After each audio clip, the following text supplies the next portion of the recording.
myself.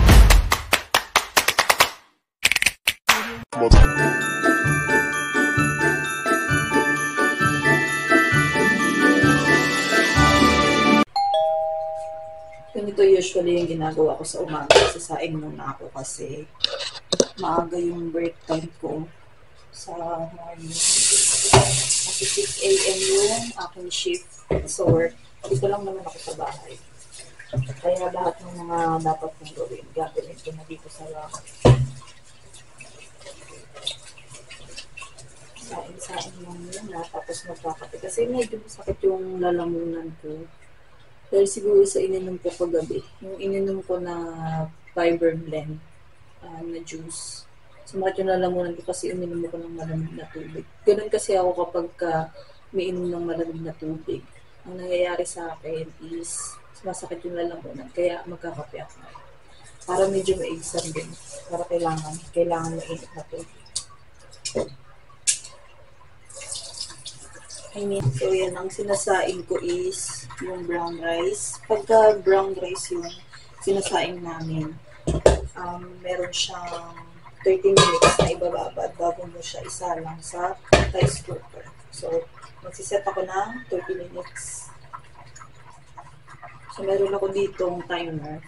Ito galing lang to dun sa binili ko na roller na pang exercise. So, nagagamit ko siya dito sa bahay. Ayan, 30 minutes. Set lang natin yan and then ito coffee na.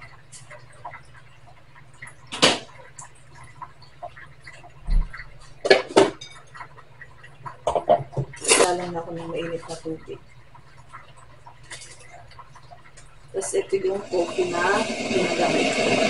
Mainit yung salang ko tubig.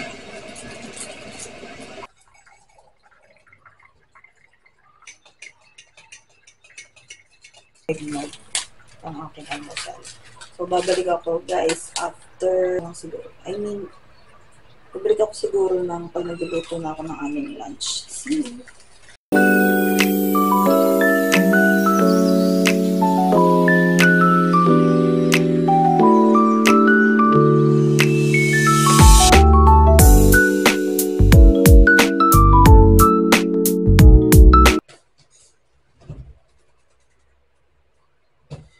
Cream dory. Like, yan yung ginagamit sa pag-fish fillet. White fish fillet. Ayan siya. Binili namin to sa Save More. So, 124 siya. At 1.34 yung weight niya. Madami-dami na rin kasi dalawa lang naman kaming kakain. Meron akong ginawa kanina. Yung may flour, salt and pepper. Ito yung parang breading niya, pinaka-breading. Tapos, ito yung wet breading. And then, meron din akong dry breading para medyo siya, crispy. So, ayan. Kuhain ko muna ng maliliit yung fish fillet para ma-prito ko na siya malansa. So, ito nga yun. Ito yung amoy. Kasi parang last time, na kumain ako ng fish fillet, malansa siya. Baka hindi ganito yung ginamit na fish.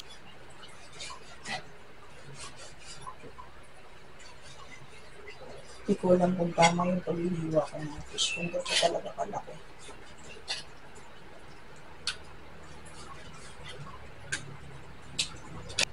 Dalawang ganito na lang siguro lutuin. Para may matira pa sa susunod na araw.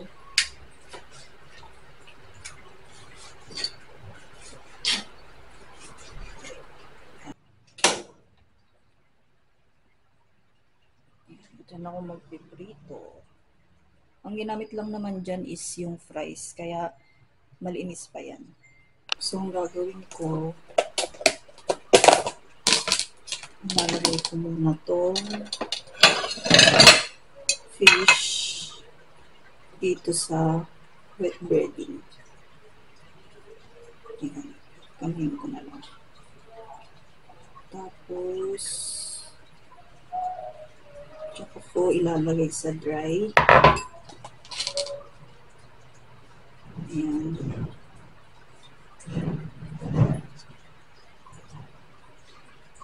Tapos lagay natin dito sa malinis na plate.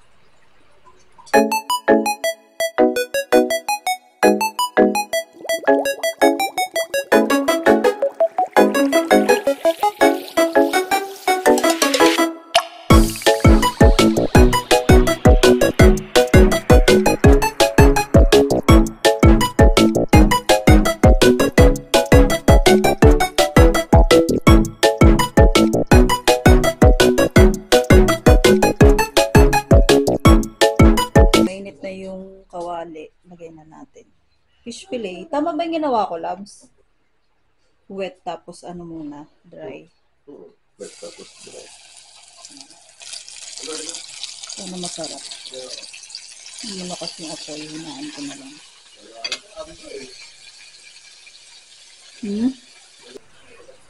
Ayan, may luto na. Tikman natin.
Dinner time.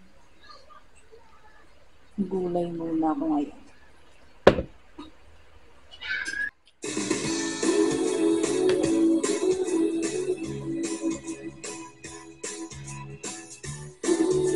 Ay.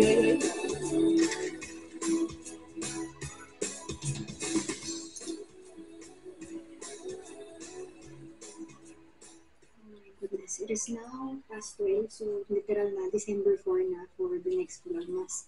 Kinakabahan kami ngayon, actually nanginginig kami kami. Si Jelly nasa CR. Yung bigla niya sinunto sa akin kasi basahin mo agad yung message mo si Sir Sinisho South Korea's President Yoon Suk Yeol has declared emergency martial law. Yun yun naman guys, pag narinig natin. Tingin ko, okay lang naman, pero at least, handa tayo yung mga gamit. Tapos mas muna nagulat